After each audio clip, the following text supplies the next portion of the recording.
Hello students, हम लोग periodic classification of elements chapter पढ़ रहे हैं और इस चैप्टर में हम पढ़ चुके हैं Mendeleev's periodic law. Is it okay? And according to Mendeleev's periodic law the physical and chemical properties of all the elements are a periodic function of their atomic masses. तो हमको ये जानना है, हम ये जान चुके हैं कि जब एलिमेंट्स को उनके एटॉमिक मासेस के इंक्रीजिंग ऑर्डर में अरेंज किया जाए, then after a regular interval of their atomic masses the physical and chemical properties will repeat. क्या होंगी? उनकी प्रॉपर्टीज रिपीट होंगी. Is it okay? इस बात को हम लास्ट क्लास में समझ चुके हैं. तो इस हिसाब से मेंडलीव ने क्या करा? मेंडलीव ने इन सारे एलिमेंट्स को अरेंज किया. कौन से टेबल में अरेंज किया? उसकी पीरियोडिक टेबल में, which is here in front of you. And in this table, the elements were arranged in the increasing order of their atomic masses. तो चलिए हम इसका फॉर्मेट देखते हैं, मेंडलीव्स पीरियोडिक टेबल का फॉर्मेट. ओके, तो table is already here in front of you. हमें सिर्फ इसे समझना है, तो समझना शुरू करते हैं. ओके, ये देखिए, ये है आपके सामने Mendeleev's periodic table. And in this table, these are the vertical columns. So this is column number 1, column number 2, column number 3, and these vertical columns are named as groups in his table. In table को, इन vertical columns को क्या नाम दिया गया? Mendeleev की periodic table में in vertical columns को नाम दिया गया ग्रुप्स. Is it okay? तो चलिए जानते हैं कि आखिर इस टेबल में कितने वर्टिकल कॉलम हैं, या फिर आप ये बोलें कि इस टेबल में कितने ग्रुप्स हैं. तो आपको दिखाई दे रहा है यहाँ पर, this is first group, right? This one is second group, this one is third group, this one is fourth group, similarly fifth, sixth, 7th and 8th group. अब ये जो आपने यहाँ पर टोटल 8 वर्टिकल कॉलम्स देखे हैं, जिन्हें आप ग्रुप्स बोल रहे हैं, इन ग्रुप्स में भी कुछ डिफरेंस है. अगर आप इन ग्रुप्स को प्रॉपरली ध्यान से देखेंगे तो जब हम फर्स्ट टू 7th ग्रुप पर पहुंचते हैं तो each and every group is subdivided into 2 parts, into 2 subgroups. This is first A, this is first B. So this is first A and this is first B, right? Similarly, this second is also subdivided into 2 subgroups like second A and second B. And in this way, all these 7 groups are subdivided into 2 subgroups. But when we are going to look at this 8th group, then this 8th group is not at all subdivided into subgroups. Is it okay? ये एक single format है, पर अगर आप ध्यान से देखें तो ये वाला 8th ग्रुप खाली है, ये वाला कॉलम भी खाली है, ये वाला कॉलम भी खाली है. पर जब आप इस कॉलम को ध्यान से देखते हैं तो एक ही पर्टिकुलर स्लॉट के अंदर कितने एलिमेंट्स यहाँ पर प्रेजेंट है? 3 एलिमेंट, आयरन, कोबाल्ट एंड निकल. Is it okay? सिमिलरली यहाँ पर भी ये 3 एलिमेंट प्रेजेंट है. तो ये तो बात हमने जान ली वर्टिकल कॉलम्स की. And now we have to know about the horizontal rows. अब हमें हॉरिजॉन्टल रोज के बारे में जानना होगा. तो देखिएगा, this one is horizontal row number 1, this one is second, this one is third. तो थर्ड तक तो बिल्कुल नॉर्मल हॉरिजॉन्टल रोज हैं. हॉरिजॉन्टल रोज को इस टेबल में जो नाम दिया गया, इसे बोला जाता है periods. Is it okay? So this one is first period, this one is second period, this one is third period and this one is fourth period. और जब बात आपकी फोर्थ पीरियड तक पहुंच जाए, so look here, this fourth period is again divided into 2 series. This top one is the first series of 4th period and this lower one is the second series of the same 4th period. Is it okay? Similarly, 5th and 6th periods are also subdivided into these 2 subgroups. First series of 5th period, second series of the same 5th period. Similarly, the 6th period is also subdivided into 2 subgroups, first series and second series. So in this format, he is able to arrange all the 63 elements which were known at that time. जितने भी elements known थे उनके समय पर, उतने सारे elements को उन्होंने अपनी इस टेबल में अरेंज कर दिया. अरेंजमेंट का कॉन्सेप्ट और लॉ आपको नहीं भूलना है, that is the elements were arrange in the increasing order of their atomic masses. So if we are going to look at this table again, then this is in this first period only a single element is there, this is hydrogen. Hydrogen के बाद में as we know the elements has to be arranged in the increasing order of their atomic masses, so after this hydrogen we have to keep this lithium. यहाँ कुछ element को तो आप पहचानते हैं, स्पेशली अगर बात कैल्शियम तक की जाए तो आप एलिमेंट्स को पहचानते हैं, इज इट ओके? तो लिथियम के बाद में बारी आई बेरिलियम की, फिर बोरोन की। तो जैसे जैसे हम आगे बढ़ते जा रहे हैं एलिमेंट्स के एटॉमिक मासेस मैंने यहाँ पर लिखे तो नहीं है, कुछ के शायद आपको याद हो या नहीं हो, कोई फर्क नहीं पड़ता, आपको एटॉमिक मासेस यहाँ पर याद रखने की ज़रूरत बिल्कुल भी नहीं है, और जो याद रखने की ज़रूरत है वो मैंने यहाँ पर मेंशन कर दिए हैं। जैसे आपको कोबाल्ट और निकल का एटॉमिक मास याद रखना पड़ेगा, similarly this is tellurium and iodine, इनके एटॉमिक मासेस आपको याद रखने पड़ेंगे। ये क्यों याद रखने पड़ेंगे इसका कारण आपको अभी थोड़ी सी देर में बताते हैं, ठीक है? तो देखिएगा, बस याद रखिएगा कि जैसे जैसे आगे बढ़ते जा रहे हैं एटॉमिक मासेस कौन से ऑर्डर में जा रहे हैं, इंक्रीजिंग ऑर्डर में। तो नाइट्रोजन के बाद में बारी आएगी ऑक्सीजन की, देन आफ्टर फ्लोरीन, पहचानते हैं आप फ्लोरीन को, पता है मुझे। आगे आ जाए, this is sodium whose Latin name is natrium, according to which its symbol becomes Na, right? This is magnesium, next is aluminium, silicon, phosphorus, sulfur, chlorine. ये खाली है क्योंकि इसके जैसे सिमिलर एलिमेंट वाले, सिमिलर प्रॉपर्टीज वाले एलिमेंट और नहीं थे उस टाइम पर। आगे देखिएगा, क्लोरीन के बाद में हमारे हिसाब से बारी आनी चाहिए आर्गन की, इज इट ओके?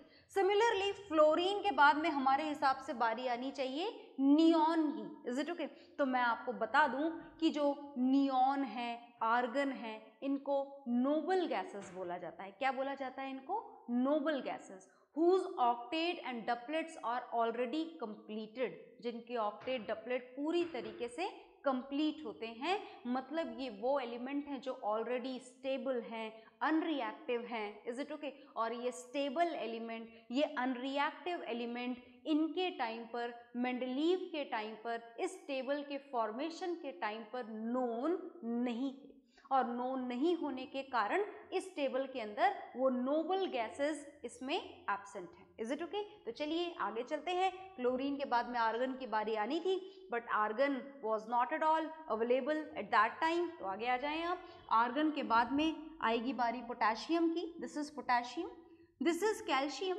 और देखो ये ब्लैंक स्पेस, ये ब्लैंक स्पेस मेंडलीव की टेबल का सबसे बड़ा अचीवमेंट था। कैसे? That will see later. देखो कितने सारे ब्लैंक स्पेसेस आपको दिखाई दे रहे हैं, blank space number 1, blank space number 2 और ब्लैंक स्पेस नंबर 3। ये ब्लैंक स्पेस किसके लिए थे अभी हम जानेंगे। इसके बाद में बारी आई टाइटेनियम, वेनेडियम, क्रोमियम, मैग्नीज, ये आपके जाने पहचाने एलिमेंट हैं, आयरन, कोबाल्ट, निकल। आगे आ जाए, कॉपर, जिंक। फिर देखिए ये ब्लैंक स्पेस वेरी इंपॉर्टेंट है ना, इसकी इंपॉर्टेंस हमको अभी जाननी है। Again another blank space, arsenic, selenium, bromine, rubidium, strontium and similarly so many elements are there. तो ये थी मेंडलीव की पीरियोडिक टेबल। अब मेंडलीव ने अपने हिसाब से बहुत ही परफेक्ट पीरियोडिक टेबल बनाई, पर इस परफेक्ट पीरियोडिक टेबल के कुछ फायदे भी हैं और कुछ पर्टिकुलर इसकी लिमिटेशंस भी हैं, जिनको आप सीधे सीधे शब्दों में इस टेबल की कमियां भी बोल सकते हैं। तो सबसे पहले हम इसकी खास बातें जान लेते हैं, then we will read, then we will study about the limitation of this Mendeleev periodic table. So first here we are going to know about the merits of Mendeleev periodic table. इसकी जो speciality थी, जो खास बातें थी, वो हम यहाँ पर जानने जा रहे हैं। तो बहुत ध्यान से सुनिएगा इन बातों को। हम इस टेबल को यहाँ से रफ नहीं कर सकते हैं क्योंकि इसे देख करके ही हमें इसकी खास बातें यहाँ पर लिखनी है। तो साइड वाले स्पेस को हम यूज करेंगे और यहाँ पर इसके सारे मेरिट्स लिखेंगे। तो चलिए देखिएगा, सुनिएगा ध्यान से क्या क्या मेरिट्स थे। सबसे पहली खास बात तो मैं आपको बार बार बता ही रही हूँ कि he was the only scientist who was able to arrange all the elements known at that time in his periodic table. Is it okay? तो ये इसकी सबसे खास बात है कि इसकी टेबल में जितने भी एलिमेंट्स थे, ऑल एलिमेंट्स वर प्रेजेंट, सारे के सारे एलिमेंट्स को ये अपनी टेबल में अरेंज कर पाया था। दूसरी खास बात जो है इनकी, सुनिएगा ध्यान से, बहुत ही इंपॉर्टेंट खास बात है ये, जो मैंने आपको थोड़ी देर पहले भी बताई थी। दीज ब्लैंक स्पेसेस, ये जो ब्लैंक स्पेसेस हैं, इनको इन्होंने एक नाम दिया। इन्होंने इस बात का अप्रोक्सीमेशन लगा लिया था मेंडलीव ने कि कोई ना कोई एलिमेंट तो है जो यहाँ पर आने वाला है। Is it okay? यहाँ पर आने वाला है, यहाँ पर आने वाला है, मतलब कोई ऐसा एलिमेंट नियर फ्यूचर में डिस्कवर होने वाला है जिसकी प्रॉपर्टी इस कॉलम से मैच करेगी, यहाँ पर भी, यहाँ पर भी और यहाँ पर भी। और इनके नाम तो पता नहीं थे क्योंकि डिस्कवरी इन एलिमेंट्स की उस समय तक नहीं हो पाई थी, तो नाम इन्होंने अपने हिसाब से दिया। कैसा नाम दिया? सुनिएगा ध्यान से। इस ब्लैंक स्पेस को इन्होंने नाम दिया एका बोरोन, क्योंकि ये बोरोन के नीचे आने वाला एलिमेंट है, इसीलिए इस वाले ब्लैंक स्पेस को इन्होंने क्या नाम दिया? इस वाले ब्लैंक स्पेस को इन्होंने नाम दिया एका बोरोन। आगे देखिएगा, बहुत ध्यान से देखिएगा, यहाँ पर जो आने वाला एलिमेंट है इस वाले ब्लैंक स्पेस पर, तो as it is going to come here just beneath this aluminium, तो इन्होंने इस वाली पोजीशन को नाम दिया एका एल्यूमिनियम, राइट? देखते जाइएगा बहुत ध्यान से। सिमिलरली ये वाला जो ब्लैंक स्पेस है ये बिल्कुल सिलिकॉन के नीचे है, और इसी कारण से इस ब्लैंक स्पेस पर आने वाले एलिमेंट को, एलिमेंट आया तो था नहीं, डिस्कवरी तो उस एलिमेंट की हुई नहीं थी, पर ये सिर्फ एक इनका अप्रोक्सीमेशन था कि कोई ना कोई एलिमेंट ऐसा है जिसकी प्रॉपर्टी सिलिकॉन से मैच करती है। तो इस हिसाब से इन्होंने इस स्पेस को जो नाम दिया वो नाम दिया एका सिलिकॉन। Is it okay? तो ये नाम इनको इन ब्लैंक स्पेसेस को प्रोवाइड किए गए।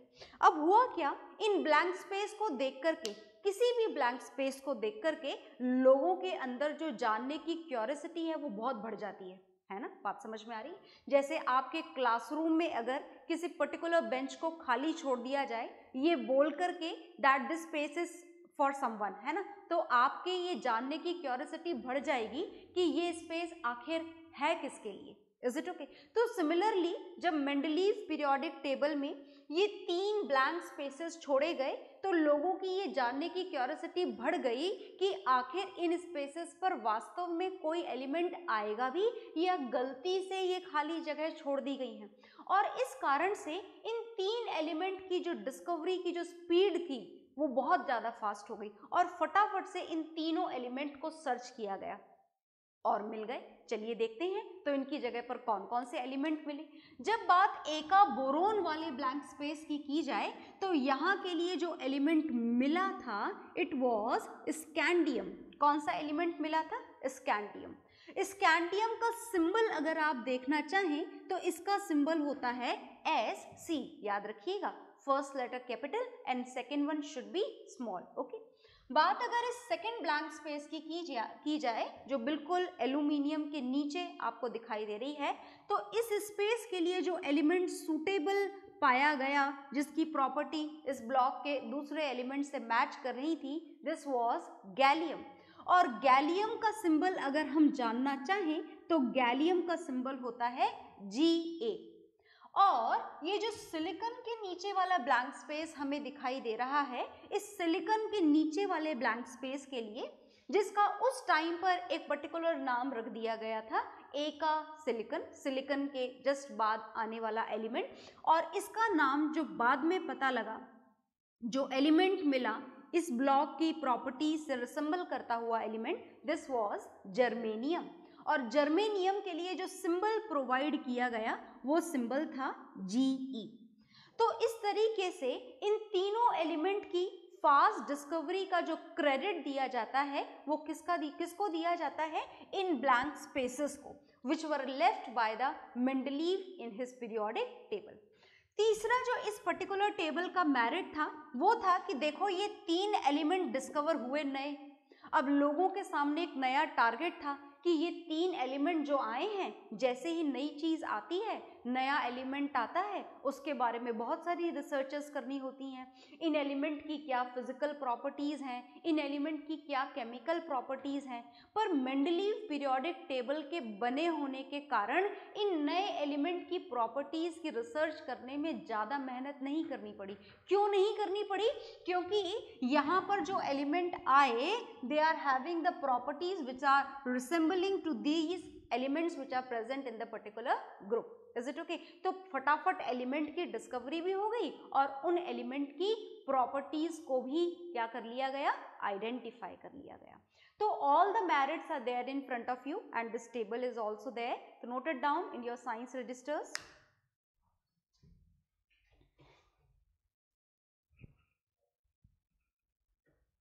तो आपने ये मेरिट्स नोट डाउन कर लिए होंगे। अब मेरिट्स तो हमने जान लिए, मेंडलीव पीरियोडिक टेबल की क्या खास बातें थी ये हमने जान ली है। अब इतनी सारी खास बातों के बावजूद इनकी टेबल में क्या कमियां रह गईं वो भी हमको जाननी है। तो चलिए हम उनको जानना शुरू करते हैं। That what were the limitations of this Mendeleev periodic table. Table आपके सामने बनी रहेगी ताकि उसके हिसाब से लिमिटेशंस को आइडेंटिफाई करना आपके लिए आसान हो जाए। तो अब हम पढ़ने जा रहे हैं limitations of Mendeleev's periodic table. तो रेडी हैं आप जानने के लिए लिमिटेशन? चलिए तो हम जानना शुरू करते हैं, लिमिटेशंस जानना शुरू करते हैं। और सबसे पहली प्रॉब्लम है ये हाइड्रोजन। ये हाइड्रोजन है ना, देखिए अभी तक भी प्रॉब्लम ही है। Even in the modern periodic table the position of hydrogen is not at all perfectly suitable. Okay, so the first limitation of Mendeleev periodic table is the position of hydrogen which is not perfectly suitable. Hydrogen की जो position है ये perfectly suitable नहीं है। अगर आप hydrogen को ध्यान से देखें तो ये एक ऐसे ग्रुप में आ रहा है जिसमें लिथियम है, सोडियम है, पोटेशियम है, कॉपर है, रूबिडियम है, सिल्वर है, गोल्ड है। Is it okay? एक ऐसे ग्रुप के अंदर हाइड्रोजन की पोजीशन को फिक्स किया गया है। Is it okay? जिस पर्टिकुलर ग्रुप में सारे एलिमेंट को छोड़ दिया जाए अगर, तो ये एक हाइड्रोजन ही है बस, which is a non metal. बाकी बचे हुए जितने भी एलिमेंट्स हैं दे ऑल आर मेटल्स। तो हाइड्रोजन की पोजीशन यहाँ पर परफेक्टली डिस्क्राइब नहीं की जा सकती क्योंकि मेंडलीव पीरियोडिक टेबल के अकॉर्डिंग एक ग्रुप के सारे एलिमेंट की प्रॉपर्टी कैसी होनी चाहिए? रिसेंबलिंग होनी चाहिए, सिमिलर होनी चाहिए। And hydrogen here is a non-metal and except this hydrogen all the remaining elements are involved in the category of metal. So the position of hydrogen is not perfect in this Mendeleev periodic table. अब position of hydrogen के बाद में जो second यहाँ पर इसकी limitation थी, second limitation of Mendeleev periodic table, वो सेकेंड लिमिटेशन क्या थी? सुनिएगा ध्यान से। Second limitation is also very important, बहुत इंपॉर्टेंट है। अगर आपको याद हो तो ये बोला गया था बार बार that in the Mendeleev periodic table the elements has to be arrange in the increasing order of atomic masses. मतलब एलिमेंट्स एक के बाद में दूसरा एलिमेंट तब आएगा जब उसका मास पहले वाले से ज्यादा हो। पर यहाँ पर बहुत जगह पर इसके रॉन्ग ऑर्डर मिले, wrong order of atomic masses. मतलब इंक्रीजिंग की जगह ऑर्डर कैसा हो गया एटॉमिक मासेस का? इंक्रीजिंग की जगह एटॉमिक मासेस का डिक्रीजिंग ऑर्डर मिला कुछ जगहों पर, और वहीं पर हमने उनके मासेस मेंशन करे हैं, देखेंगे आप ध्यान से। This is the first wrong pair of atomic masses, this is cobalt and निकल। तो कोबाल्ट एंड निकल को आप देख लीजिए। कोबाल्ट का एटॉमिक मास है 58.9 यूनिट्स और निकल का एटॉमिक मास है 58.7 यूनिट्स। मतलब यहाँ पर मेंडलीव की पीरियोडिक टेबल में जहाँ इंक्रीजिंग ऑर्डर में अरेंजमेंट होना चाहिए था वहां पर कौन से ऑर्डर में अरेंजमेंट हो गया?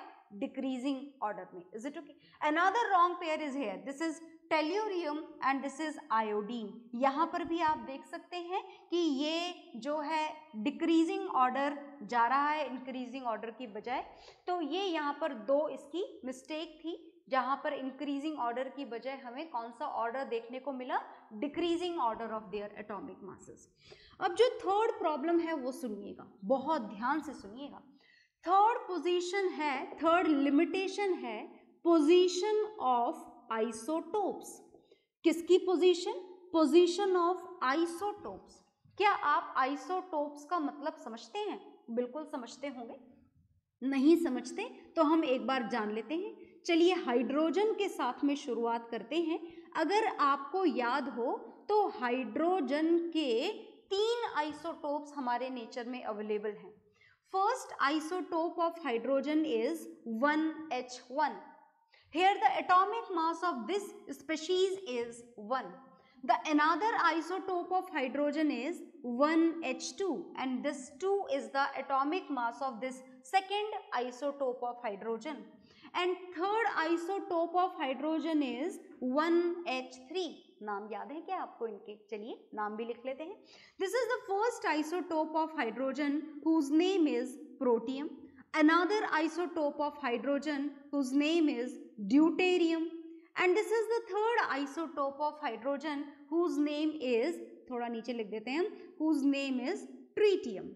तो अगर आप इन तीनों आइसोटोप को देखोगे तो तीनों आइसोटोप के मासेस क्या हैं? डिफरेंट।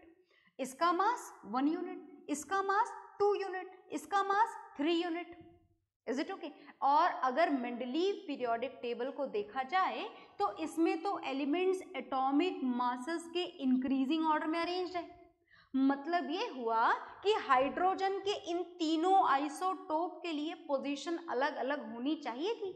जैसे आपने 1H1 यहाँ रखा है तो इसके बाद में 1H2 होना चाहिए था, फिर इसके बाद में 1H3 होना चाहिए था, क्योंकि मेंडलीव ने हमको यही बोला। क्या बोला मेंडलीव ने हमको? कि जो एलिमेंट्स हैं they are arrange in the increasing order of their atomic masses. So if all these 3 species are having the different values of their masses, that means they all should have a particular individual space of these elements in this particular Mendeleev periodic table। और ऐसी कोई space तो थी ही नहीं, किसी के भी isotope के लिए नहीं थी। सिर्फ हाइड्रोजन के लिए ही नहीं, किसी और एलिमेंट की भी बारे में बात की जाए तो यहाँ पर किसी भी एलिमेंट के आइसोटोप्स की कोई सी भी पोजीशन स्पेसिफाइड नहीं थी, और वो होनी चाहिए थी। क्यों होनी चाहिए थी? Because all the isotopes of all the elements are having different values of their atomic masses.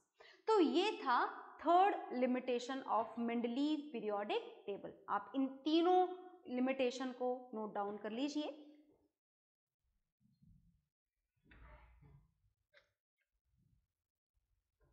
तो आपने ये टेबल और लिमिटेशंस और मेरिट्स आप पहले ही नोट डाउन कर चुके हैं। तो इन्हीं लिमिटेशंस के साथ में जो हमारी मेंडलीव पीरियोडिक टेबल है, it is done. Mendeleev periodic table हम कंप्लीट कर चुके हैं, सारे मेरिट्स और डीमेरिट्स जान चुके हैं।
हाँ जी, तो मेंडलीव पीरियोडिक टेबल जानने के बाद में आपने इसके मेरिट्स देखे, बड़ी सारी लिमिटेशंस देखी, और इसके बाद में इसकी लिमिटेशंस को हटाने के लिए, रिमूव करने के लिए एक नया लॉ सामने आया।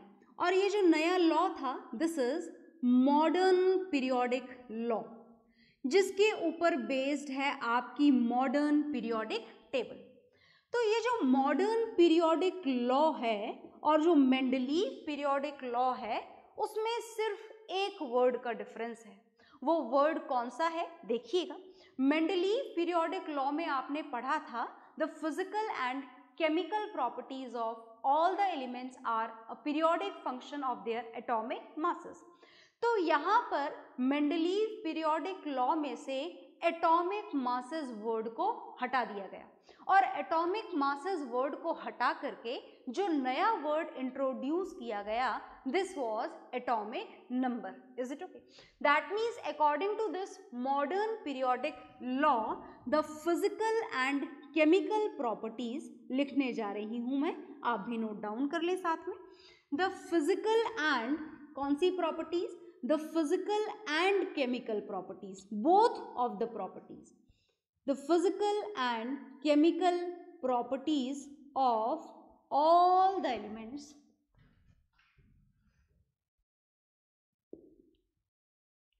the elements are a periodic function of their atomic number। किनका पीरियोडिक फंक्शन बता दिया? अब प्रॉपर्टीज को पीरियोडिक फंक्शन बता दिया एटॉमिक नंबर का। क्या आप एटॉमिक नंबर जानते हैं? बिल्कुल जानते हैं। एटॉमिक नंबर तो हमने केमिस्ट्री की शुरुआत में ही जान लिए थे और हमें पता है कि atomic number of any element is exactly equal to number of electrons in that particular atom and it is also equal to number of protons in that atom of a particular element। is it okay? तो ये हमने पढ़ा modern periodic law. मतलब atomic masses totally किस पे shift हो गए? Atomic masses की जगह जो वर्ड हमने नया इंट्रोड्यूस कर दिया इस मॉडर्न पीरियोडिक टेबल के अंदर, इस मॉडर्न पीरियोडिक लॉ के अंदर, दिस इज एटॉमिक नंबर। और एटॉमिक नंबर को इंट्रोड्यूस करते ही मेंडलीव पीरियोडिक टेबल की दो लिमिटेशंस इमीडिएटली सॉल्व हो गई। कौन सी प्रॉब्लम इमीडिएटली सॉल्व हो गई? सुनिएगा ध्यान से।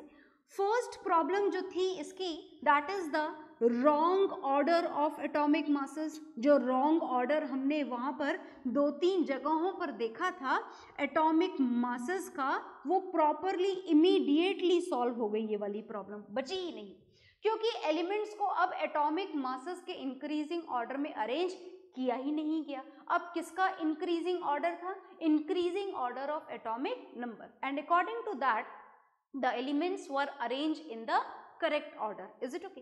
अच्छा, दूसरी प्रॉब्लम जो इमीडिएटली सॉल्व हुई वो कौन सी प्रॉब्लम थी जो सॉल्व हो गई? This is position of isotopes. ऐसा बोला जा रहा था कि डिफरेंट पोजीशंस होनी चाहिए सारे आइसोटोप्स के लिए। जैसे बात अगर हाइड्रोजन की जाए तो हाइड्रोजन के कितने आइसोटोप्स होते हैं? 1H1 याद है ना, प्रोटियम 1H2 याद है इसका नाम, deuterium. Next isotope of hydrogen is 1H3, this is tritium. तो अगर बात ये की जाए कि इन तीनों को एटॉमिक मासेस के इंक्रीजिंग ऑर्डर में रखना है तो ऑर्डर क्या होना चाहिए? फर्स्ट पोजीशन, सेकंड पोजीशन और थर्ड पोजीशन। पर अगर आपसे ये बोल दिया जाए that these element has to be arrange in the increasing order of their atomic numbers, तो क्या आपको पता है कि इनके एटॉमिक नंबर्स क्या हैं? इसका एटॉमिक नंबर 1, इसका एटॉमिक नंबर भी 1 और इसका एटॉमिक नंबर भी 1।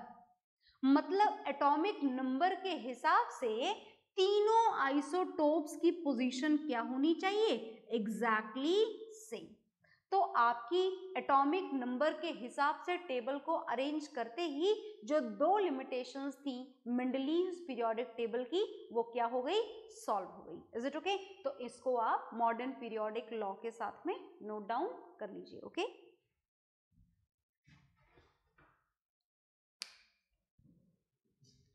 तो आपने ये नोट डाउन कर लिया होगा। अब मॉडर्न पीरियोडिक के इस लॉ के अकॉर्डिंग किस तरीके से टेबल डिजाइन की गई that will see in the next class. Okay, bye everyone.